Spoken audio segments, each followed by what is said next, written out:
Živijo! Dobrodošli v podcastu Gea College za vse mlade, ki imajo več ambicije kot časa. Živimo v času, ko mladi lahko pozabite na varno kariero. Pravilo študij, služba, penzija namreč ne obstaja več. Toda, če ste danes stari 20 let, imate v žepu več računske moči, kot so imele prve tehnološke korporacije, in hkrati konkurirate celemu svetu, ne samo sošolci iz klopi. Umetna inteligenca ne prihaja. Tukaj je. In razlika med tistimi, ki bodo z njo gradili podjetja, in tistimi, ki bodo z njo samo scrollali, bo brutalna. Vprašanje ni več, ali bo umetna inteligenca vplivala na vašo prihodnost. Vprašanje je, ali boste vi vplivali na njo. Ali pa ona na vas, pa se pogosto tega še zavedali ne boste. Dobrodošli v prvem podcastu Podjetništvo jutri. Vpliv umetne inteligence na podjetno mladino pro et contra. Z mano sta Mitja Jeraj, izredni profesor in prodekan za študijske in študentske zadeve na Gea College, ter Aleš Lisac, marketinški strokovnjak, podjetnik in predavatelj na Gea College. Moje ime je Goran Novkovič in bom krmaril današnji podcast. Lep pozdrav obima. Kako sta? Odlično. Odlično. Za kakšen namen sta včeraj uporabljala umetno inteligenco? Mitja. Ja, dobro vprašanje, Goran. Jaz sem uporabljal večkrat, ampak najbolj zanimiva je bila ta zadeva, ker sem sam skiciral zunanjo kuhinjo, postavil proporce, razmišljal o tem, kaj bom kam postavil, ampak umetna inteligenca mi je skicirala render, ki je bil svetlobna leta pred mojimi skicami. Na osnovi tega sem se naučil, da moram nekaj spremeniti. In v bistvu to je zelo velika dodana vrednost, ne samo za moj čas, ki ga bom uporabil v kuhinji, ampak tudi za mojo investicijo. Kaj si se naučil? Da je smiselno v prvi fazi angažirati svoje možgane, potem pa vprašati umetno inteligenco, če ima mogoče še kakšno drugo idejo. Svet je večplasten. Aleš? Včeraj je nisem uporabljal, včeraj sem imel delo na polju, pujsi, kokoši in tako naprej. Ampak prejšnji teden sem pa uporabil umetno inteligenco za eno zadevo, ki jo pogosto uporabljam. Za enega od klientov smo imeli predavanje. Svoje predavanje sem posnel s telefonom. Umetna inteligenca pripravi povzetek, se pravi pretipka, pripravi povzetek za udeležence, kratek kviz. Se pravi, nisem naredil z umetno inteligenco nič, kar ne bi znal tudi sam, ker slepo tipkam, ampak jaz bi uporabil za vse skupaj za pretipkati, za pripraviti povzetek, recimo 7-8 ur. Z umetno inteligenco je šlo v 20 minutah. Udeleženci so pa navdušeni, če takoj dobijo povzetek, takoj dobijo kvisa, tako da super uporabna zadeva. Kaj, imaš farmo? Kako? Imaš farmo? Kokoši, pujsi? Ja, seveda, ja. Ste slišala, kdo je včeraj dobil nagrado za startup leta? Ja. Ne. Pametna ura za krave. Ki se nosi okoli vratu, Ki se ne nosi okoli okoli vratu in nogice.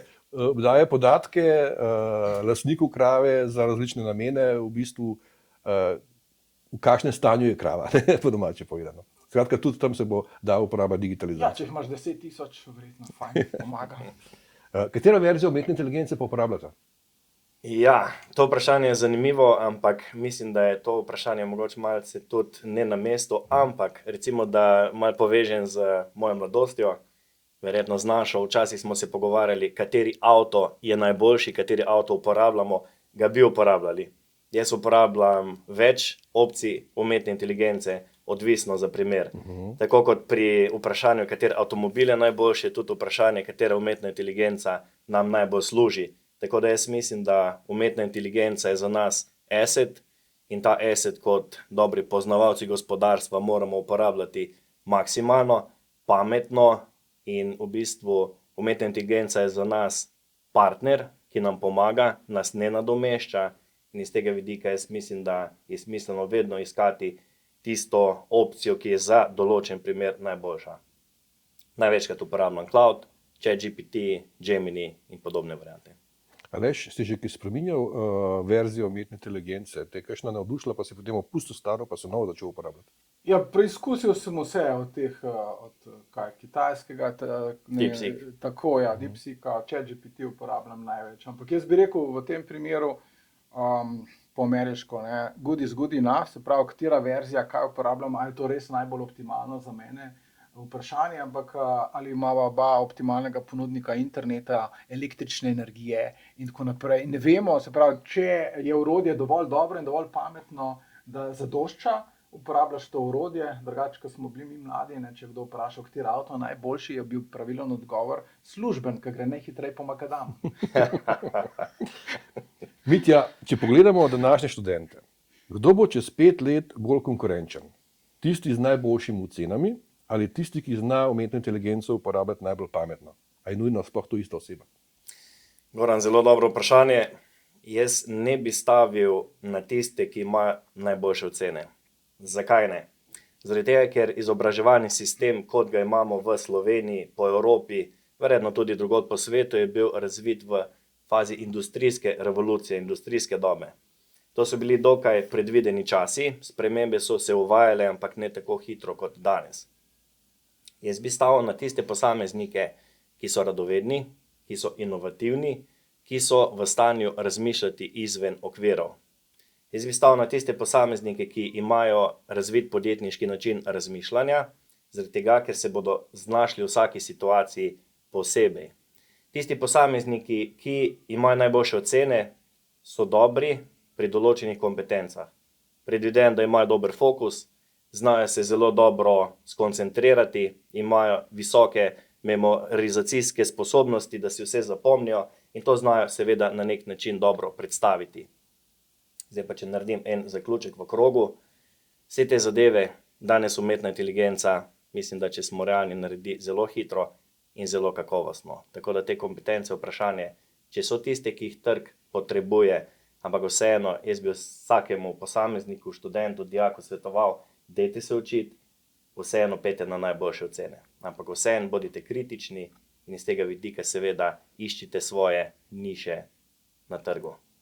Ali to pomeni, da so do zdaj družbo vodili tisti, ki so imeli dobre ocene, odslej pa bodo družbo vodili tisti, ki bodo znali uporabljati dobro umetno inteligenco, tisti, ki imajo pa dobre ocene, bodo pa delali za tiste, ki znajo dobro uporabljati umetno inteligenco? Drugi del vprašanja potrdim, prvi del vprašanja ne, zaradi tega, ker tudi danes je tako, da tisti, ki je iznajdljiv, bo veliko prej našel priložnosti, po drugi strani bo jih pa v stanju tudi udejanjiti. Priložnosti je zelo veliko. Vsak dan imamo 10 idej, mogoče celo kakšno poslovno priložnost, ampak razlika med temi, ki so uspešni, ki lahko vodijo, in tistimi, ki so nadarjeni, imajo dobre ocene, so v družbi prepoznavni kot pridni, talentirani in tako naprej, je v fazi zaklozanja stvari. Se pravi, ali neko stvar, ki si jo izmislimo, zaključimo, ali pa ostane zgolj pri ideji.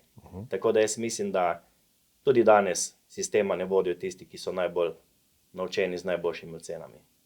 Aleš, če damo mladim čisto realen scenarij, 20 let, nič evrov kapitala, telefon in chat GPT.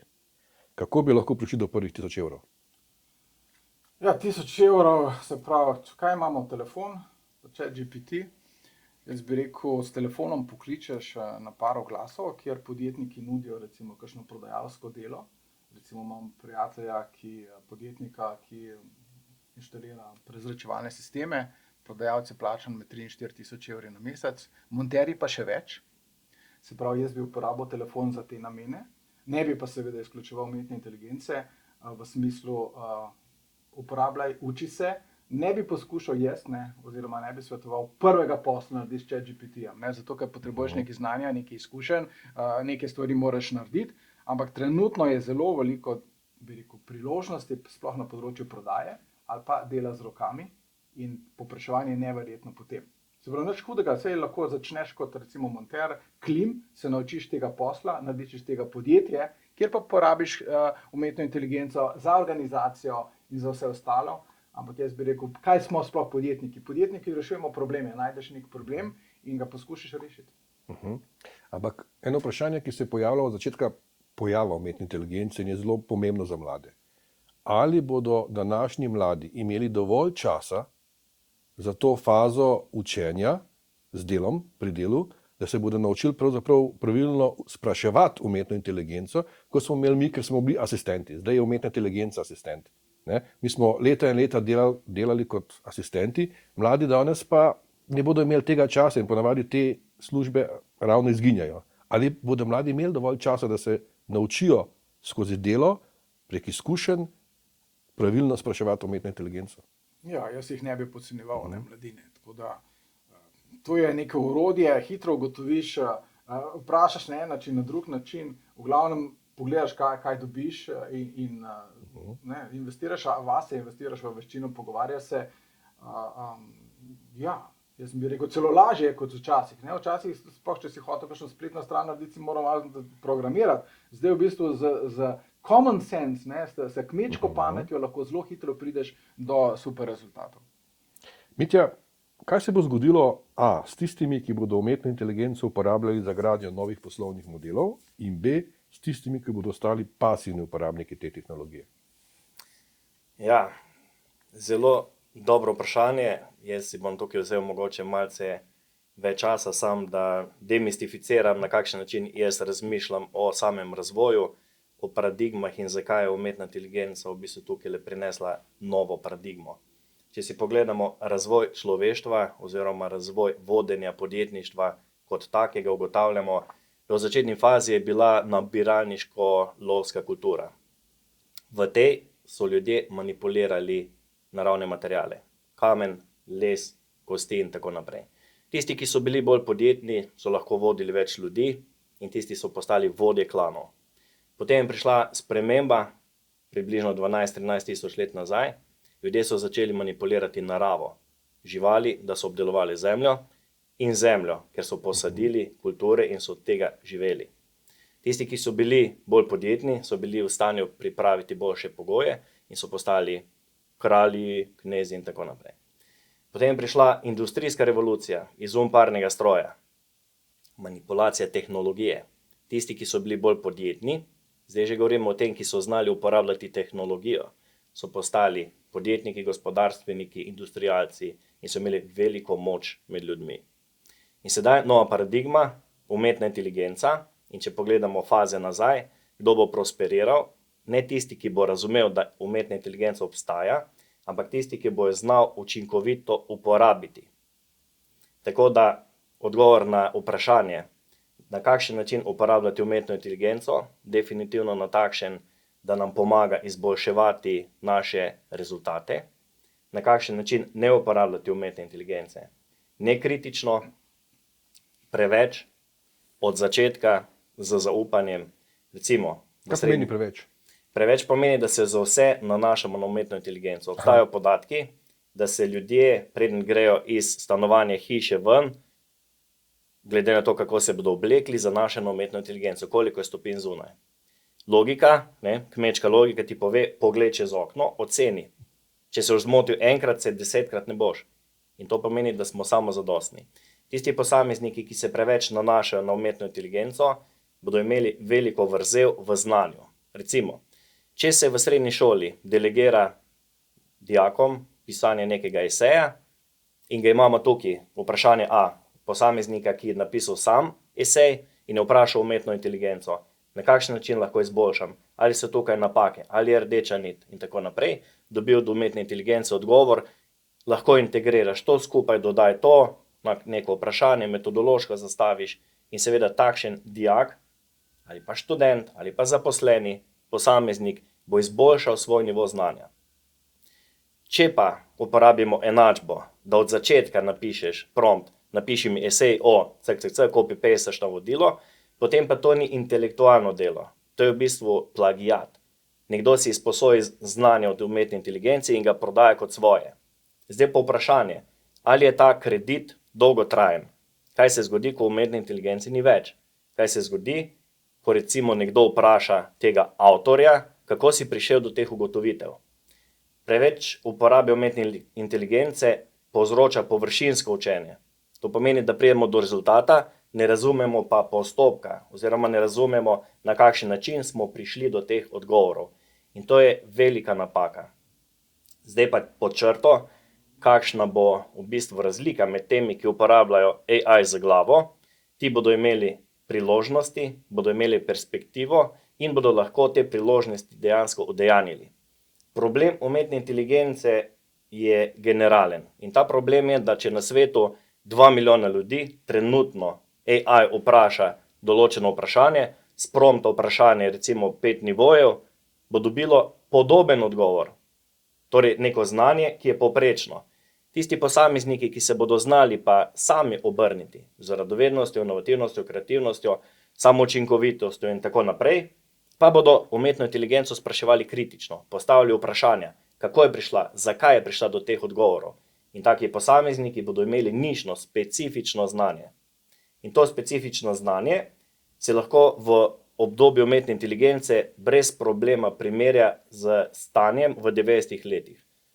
.com situacija, kjer je zelo veliko posameznikov ustanovilo super podjetja, čez noč so postali milijonarji, nekateri tudi milijarderji. Veliko jih je tudi propadlo, ampak to je naravna evolucija.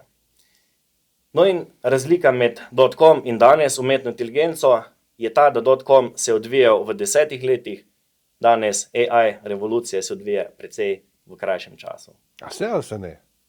Se. Sprašujem zaradi tega, ker leta 22, vprašanje zate, ne? Leta 22 je bil hype okoli tega, 23, daj se začel, 23 mislim, da ne, 3 leta približno je zdaj. Hype, kaj vse se bo zgodilo v pol leta. In mene spominja na čas, ko sem bil v gospodarski zbornici, pred dobrimi 10 leti, ko so začeli promocijo digitalizacije in so me novinarji začeli spraševati, koliko delovnih mest bo pa sploh še ostalo. Danes imamo rekordno zaposlenost.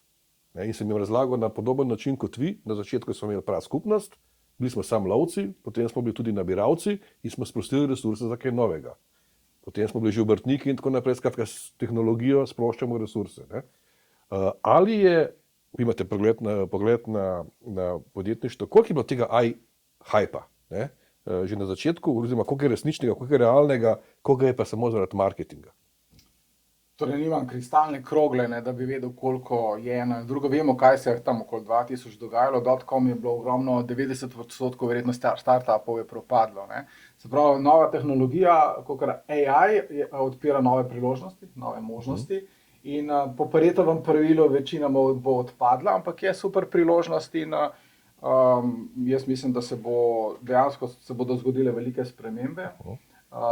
Verjetno imaš prav, ne, Mitja, da je hitrejše to vse skupaj. Se zdaj dogaja hitreje, tako da bomo prej prišli do rezultatov. Tudi mogoče, da se naveže na tisto tvoj prvi odgovor, ki mi je bil res všeč. Jaz sem recimo tako ljubiteljski šahist in primerjava uporabe AI-ja pri šahu bi bila, da pač ti računalnik odigra partijo namesto tebe. Na koncu nisi nič naučil, ni nobenega užitka in ne napreduješ kot šahist. Možnost B, odigraš sam partijo in jo s pomočjo računalnika analiziraš, se naučiš veliko in z vsake iteracije si boljši šahist. Ne? Se pravi, jaz vidim v tem trenutku AI kot super mentorja. Če ga hočeš, ga sprašuješ, se naučiš, napreduješ, ne? In je to pravi pristop, ne pa kot nekaj, kar podpira Lenovo.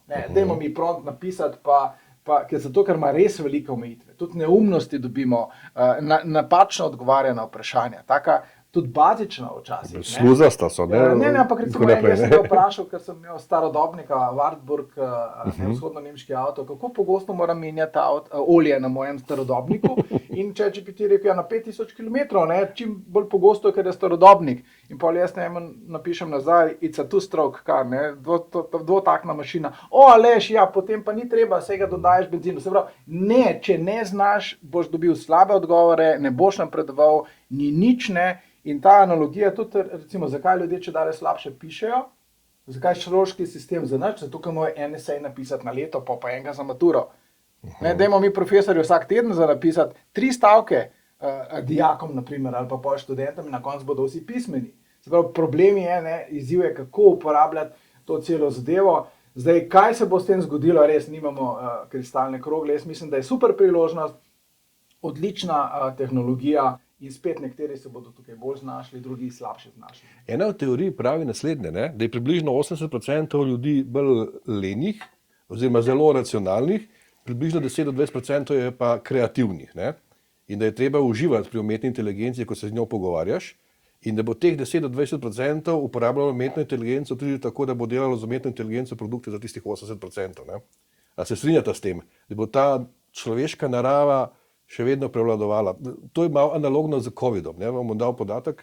Pogovarjal sem se z Medejo Lončar, šefico Siemensa na tem področju Slovenije in jugovzhodne Evrope in mi je takrat rekla, ugotovili smo, ko so ljudje delali nadaljavo, da je približno 20% ljudi delali bolje kot v službi, 20% približno isto, 60% pa slabše. Tukaj mi je nekdo pred kratkim rekel zelo podobno. Moraš se pogovarjati z umetno inteligenco, če hočeš napredovati, moraš biti kritičen pri umetni inteligenci, ampak vprašanje je, koliko ljudi bo to počelo.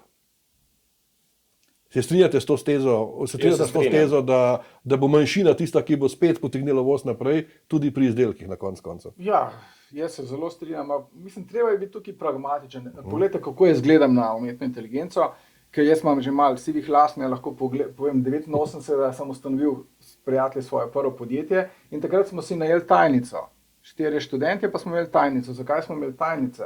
Ne zato, ker pač bi imeli preveč denarja, ampak je bila nuja. Nekdo je moral odgovarjati na klice, ko nas ni bilo v pisarni. Nekdo je moral poslati faks. Nekdo je moral sprejeti goste, skuhati kavo. Se pravi, kaj je bila tajnica v tistem času? Prihranek časa in v bistvu boljša komunikacija s strankami. In zdaj jaz tako vidim umetno inteligenco isto. Se pravi, eno orodje, s katerim lahko prihranim čas, sem bolj produktiven in vzpostavim boljši kontakt s strankami, ker na koncu biznis delamo ljudje in sploh v business to businessu jaz ne vidim, kako bo umetna inteligenca prodala. Najboljši način prodaje še zmeraj midva greva na poslovno kosilo. Druga stvar, mogoče so te množične zadeve, spletna prodaja in tako naprej. In še ena mogoče stvar, da malo relativiziramo celo zadevo. Koliko nakupov danes upravimo povprečni ljudje preko interneta? Govorili smo že o 2000, vse bo internet. Če mene pogledate, v zadnjem mesecu nisem kupil bojler preko interneta in še to sem ga šel iskat fizično v Celje, ker je edino tam so ga imeli. Vse ostale nakupe sem upravil v fizičnih trgovinah, kar ne pomeni, da je internet brez veze. Ker podatke, informacije dobiš na internetu. In tle je z umetno inteligenco isto, ne bo zdaj čez noč vse drugače. Ampak spet, ker smo mi podjetniki, govorimo o podjetništvu, je res super priložnost za naslednji korak naprej.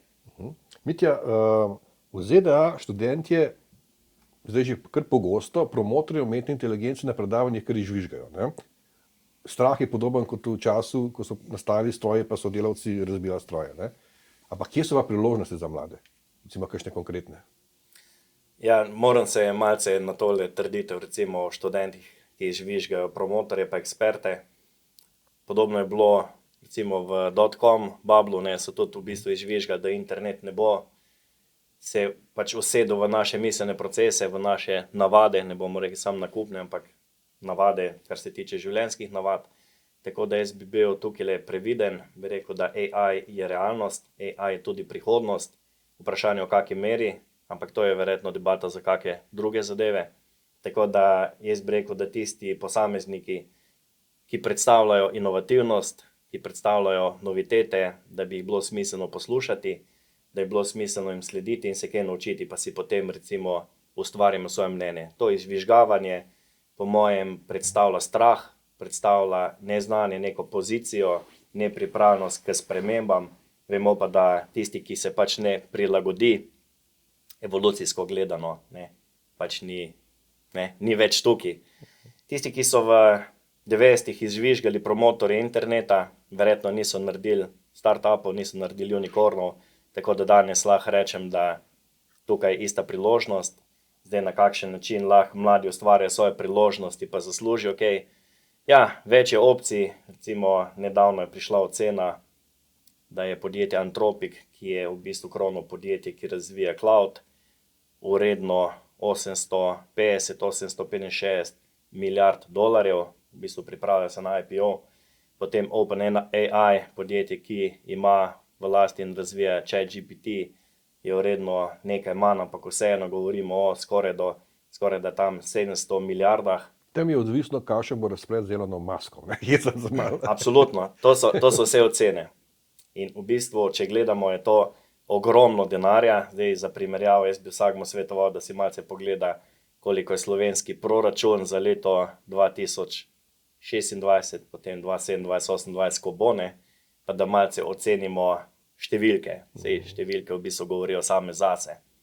Zdaj pa priložnosti, absolutno, če gledamo recimo primer Nvidie, če bi investirali v Nvidio, ko je bila priložnost na začetku, pa bi danes pogledali svoj portfelj, ga bi kar zelo dobro povečali oziroma povišali. Zdaj vprašanje, kaj bo za IPO-jih teh dveh podjetij, ki sem jih omenil, ampak definitivno, če naredimo malce analize, če investiramo nekaj svojega denarja, ki ga seveda lahko pogrešamo, ga lahko pač odpišemo, potem je tukaj priložnost za vse. Druga priložnost, da se poskušamo malce specializirati. Zdaj AI omogoča generalna znanja, če uporabljamo nekritično, če se fokusiramo, pa se takoj navežem na startup v Sloveniji. Ta sistem se je že razvijal, ne samo v Sloveniji, tudi v Ameriki, na Kitajskem, ampak slovenska startup ekipa ima neke posebnosti, ima specifike, ki so primerne za ta trg, in tukaj je naša konkurenčna prednost, če govorimo o slovenskem trgu.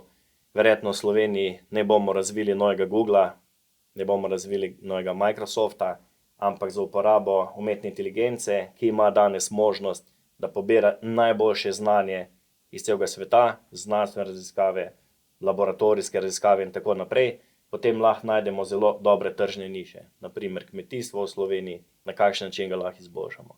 Recimo potem imamo tukaj tudi proizvodnjo električne energije, ali je tukaj možnost izboljšati performance.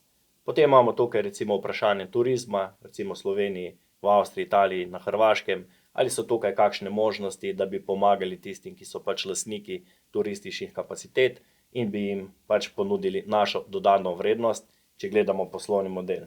In v poslovnem modelu pri ključnih aktivnostih je programiranje oziroma razumevanje te kode, razumevanje problema, tista dodana vrednost, ki jo lahko vsak mlad pri sebi razčisti. Torej, mladi se morajo predvsem fokusirati, si predstavljati, kaj bi radi delali v prihodnosti, kakšna je.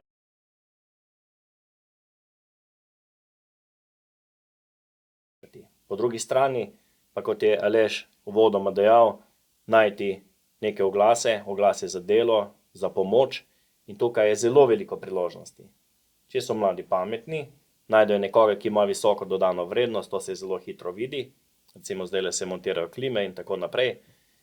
Čez nekaj časa, nekaj drugega, ne? Tako, meni je enkrat sem kupil klimo, v bistvu ni delala, sem jo prodal, naslednji dan prije gospod lastnik firme s klimami in je rekel, dobro si mi jo prodal, zakaj ne bi ti prodajal zame? Ampak takrat sem imel nek drug posel. Sem rekel, imam nek drug posel in smo tik pred plasiranjem in jaz vem, da bomo dobro zaslužili. Pa rekel, kolega, če lahko bolj zaslužiš kot zdaj, ko se klime prodajo vsa čast. No pa jim je prav. Mogoče eno vprašanje, ki je bilo zelo zanimivo. Ne? Pred kratkim sem bil na enem dogodku, kjer so razpravljali, kakšni bodo poklici prihodnosti. Ne? In to so počeli prek umetne inteligence na ekranu, tako da so v bistvu spraševali virtualno velike mislice, Rousseauja in tudi podjetnike Tima Cooka in tako naprej. In ena teza se mi je zelo utrdila oziroma ostala mi v spominu, da bosta prevladovala dva tipa poklicev.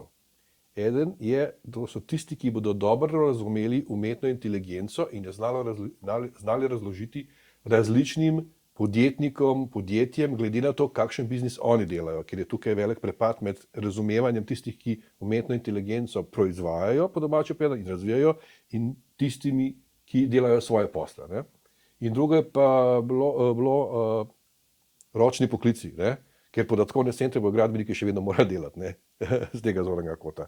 Aleš, ali terja AI, ne? Terja energijo podatkovne centre, ali nas to pelje pa mogoče spet v nek energetski boom, bomo poleg jedrskih morali graditi tudi termoelektrarne spet?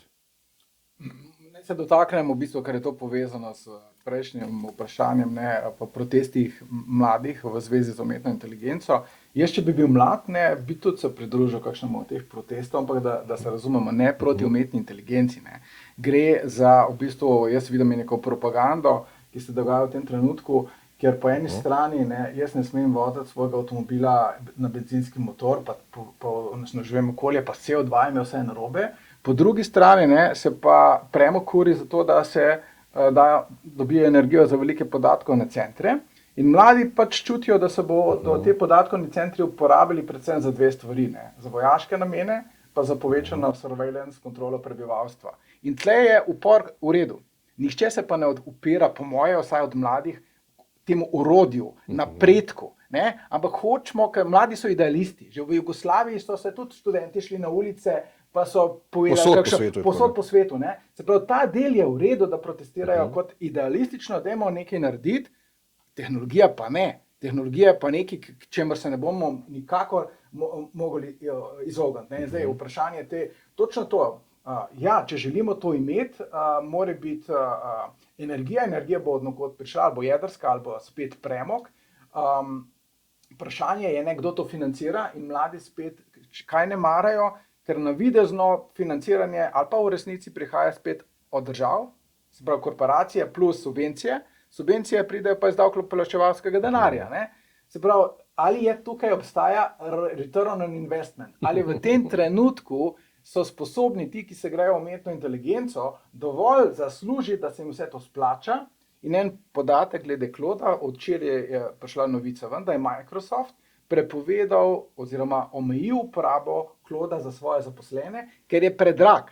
Ne zaradi druga, ne? Zato, ker so točno to zaposleni bili eno super orodje, zakaj pa še kaj delal, ne mi ta Claude vse naredi. In pol Microsoft je rekel, čakaj, dajmo mi malo to omejiti. Se pravi, ups and downs se bo dogajalo, ves čas, ne bo vse super, ne bo vse, se pravi, to je proces, kjer ne bo šlo vse gladko navzgor, tako da in je nekako čudno vse skupaj, bo kdo rekel. Ne? Pred še par leti, čim manj energije, šparati moramo vsi.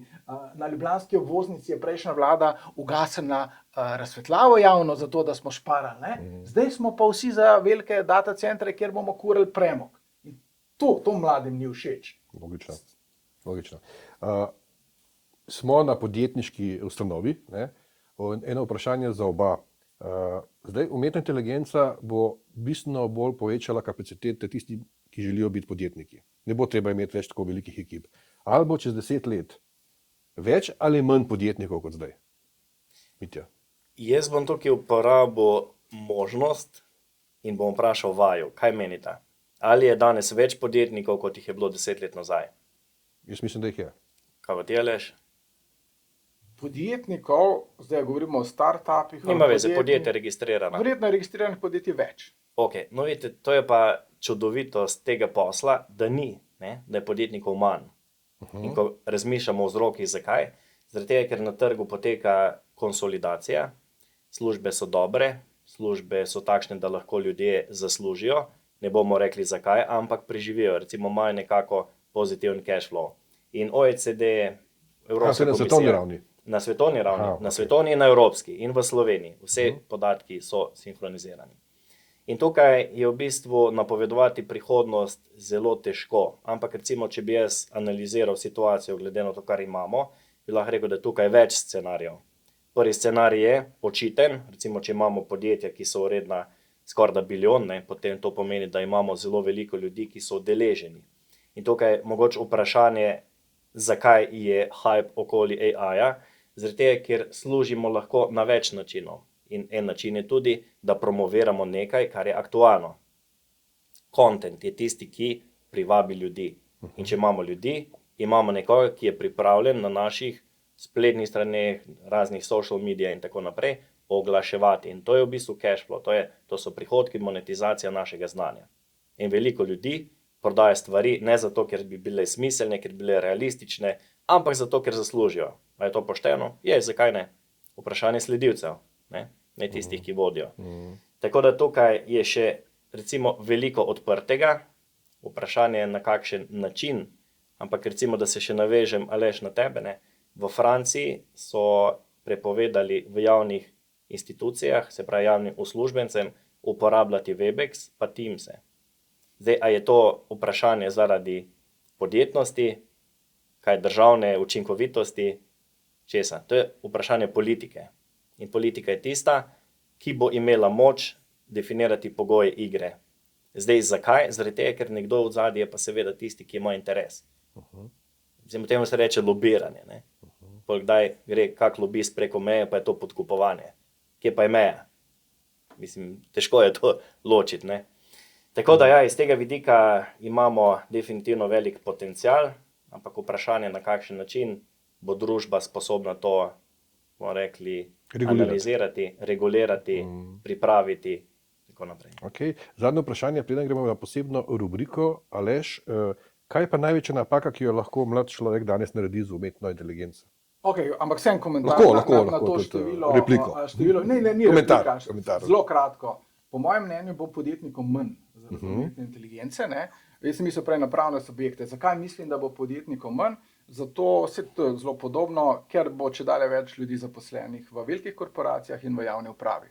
Trendi grejo tukaj v to smer, se pravi, na nek način podjetnikov bo manj, ni pa rečeno, da ne, da pa še nekaj velike korporacije prevzemajo na področjih, kjer se jim splača vse. In zdaj tudi, če si zelo uspešen podjetnik, te bodo pa kupili, kar je seveda za tega podjetnika super, samo število podjetnikov. Blic podjetnike. Nekaj bojo razbili, potem hitro prodali in grejo v javno upravo delati. Kaj je bilo pol vprašanje? Vprašanje pa bilo v bistvu, kaj je največja napaka, ki jo lahko mladi naredijo, ko uporabljajo umetno inteligenco? Napaka glavna je v tem, recimo, slogan mojega podjetja je že več kot 30 let: investiraj vase, razen če misliš, da si slaba naložba.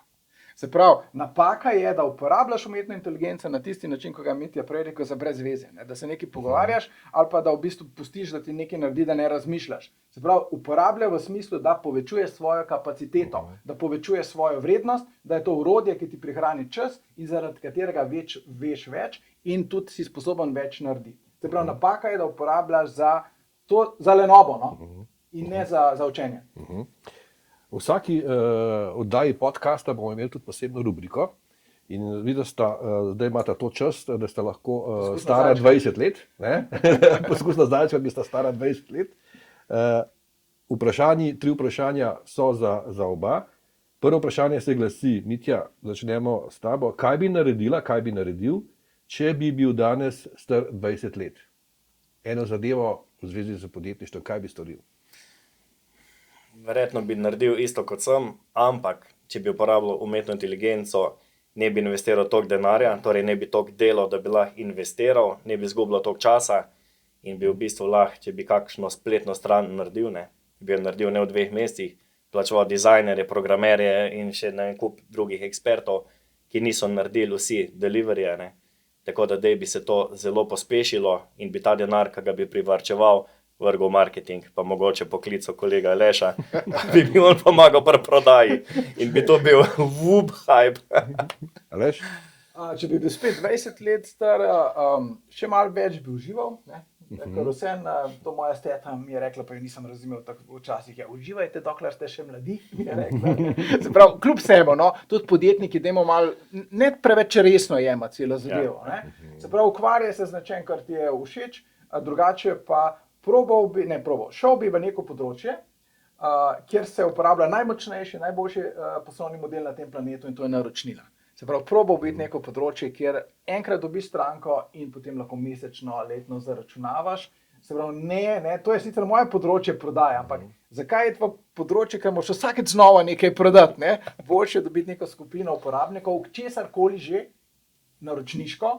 Kako bi pa ugotovil trend? Trendi so pa dokaj, nekateri so obvious, bi zdaj rekli. Staramo se vsi, to je eden od trendov. Umetna inteligenca, drug trend. Ne vem, prehranske navade in tako naprej, trend, zdravje. V teh, kjer je hitra rast, najdeš nišo. To je to. Zdaj si povedal že, kateri biznis bi začel, kateri biznis bi pa ti začel? Verjetno bi gledal isto na problem kot Aleš, jaz bi zdefiniral problem, kaj je problem, recimo. Prej si omenil startup, se pravi specifična tržna niša, jaz bi se definitivno fokusiral in mogoče bi razmišljal o podobnem tržnem segmentu, prodaje humanoidnih robotov tistim posameznikom, ki so mogoče po eni strani osamljeni, po drugi strani pa rabijo neko pomoč. Še zadnje, tretje vprašanje v posebni rubriki, katero svojo veščino bi razvijal? Jaz mislim, da veščine, ki so dolgoročno trajnostne, to je absolutno podjetniška radovednost, s tem pridobivamo specifične podatke, potem je samoučinkovitost, s tem smo sposobni pripraviti svoje cilje, strategije, oblikovati svojo vizijo in delati v smeri, da to dosežemo. Potem bi rekel, podjetniški način razmišljanja se izkaže kot super kompetenca, kjerkoli smo, ne glede na to, ali smo na svoji lastni poti, ali imamo podjetje, pa ga poskušamo prodati, da nas nekdo pripoji, ali delamo za zaposlenega, ali smo v javni upravi, posod se z neko proaktivnostjo, z upoštevanjem neke linearne časovne povezanosti lahko bolje izkažemo kot preostali, ki tega nimajo. Predvsem pa bi veliko bral, se veliko izobraževal, formalno, neformalno, zato da bi imel čim več nekih uporabnih informacij. Pa ne govorim, da so to samo neka znanstvena poročila in tako naprej, tudi leposlovje, zato da se pač razvijajo miselni procesi, da se razvija domišljija. Prepričan sem, da je ta kreativnost, ki jo tudi recimo z fizičnim delom, z ustvarjanjem, recimo z risanjem, slikanjem in tako naprej pridobimo, izboljšujemo, lahko zelo hitro obrestuje tudi naprimer v računovodstvu, ker imamo samo številke, ampak vseeno tisto, da razmišljaš na drugačen način, s pomočjo umetne inteligence mogoče, ker je pač to tema debate, lahko postanemo bolj konkurenčni in višja konkurenčnost nam načeloma prej slej omogoča boljši performance na trgu. Če rezimiram, počel bi isto, kot si počel že zdaj pred 20 leti, samo da bi uporabljal umetno inteligenco. Absolutno. Katero svojo veščino bi pa ti razvijal? No, jaz izhajam iz marketinga in prodaje, ne, in mi mislimo, ki smo v marketingu in prodaji, da brez prodaje se nič ne zgodi na tem planetu in verjetno je to tudi res. Ne. Se pravi, veščina, klasična komunikacija, ne. Ljudje kupujemo od drugih ljudi, ki jih poznamo in zaupamo in smo jim všeč, se pravi na tem. Lahko še tako malo motivacijsko, ne, vemo, da uspeh vsakega posameznika je odvisen od tega, od 5 ljudi, s katerimi se največ družiš. Ne. To ne pomeni, da moraš odpustiti sorodnike, prijatelje in znance, ampak če si recimo v nekem področju želiš biti dober, ne, potem poglej, kdo so vodilni ljudje na tem področju, kdo največ zna na tem področju, pridi v kontakt s temi ljudmi, ne, in rast je zagarantirana. Se pravi, spet investiranje vase, ampak res moraš gledati na to, da časa imamo res zelo omejeno in zaradi umetne inteligence vsi postajamo še produktivnejši, vse se še hitreje dogaja in zato je zdaj še toliko bolj škodljivo, če imaš screen time na telefonu 7 ur in od tega večinoma na TikToku. Ne? Najlepša hvala obema za misli, ki ste jih danes delili z nami pa z našo publiko. Dobrodošel. Ja. Hvala. Spoštovani, to je bil prvi podcast Podjetništvo jutri v organizaciji GEA College. Za konec 2 haiku misli, posebej za študente. Umetna inteligenca ne sanja, še vedno so tvoje sanje največji kapital. In druga misel, telefon v tvoji roki, umetna inteligenca ti da odgovor, ampak furaš pa ti. Se vidimo naslednjič. Živjo.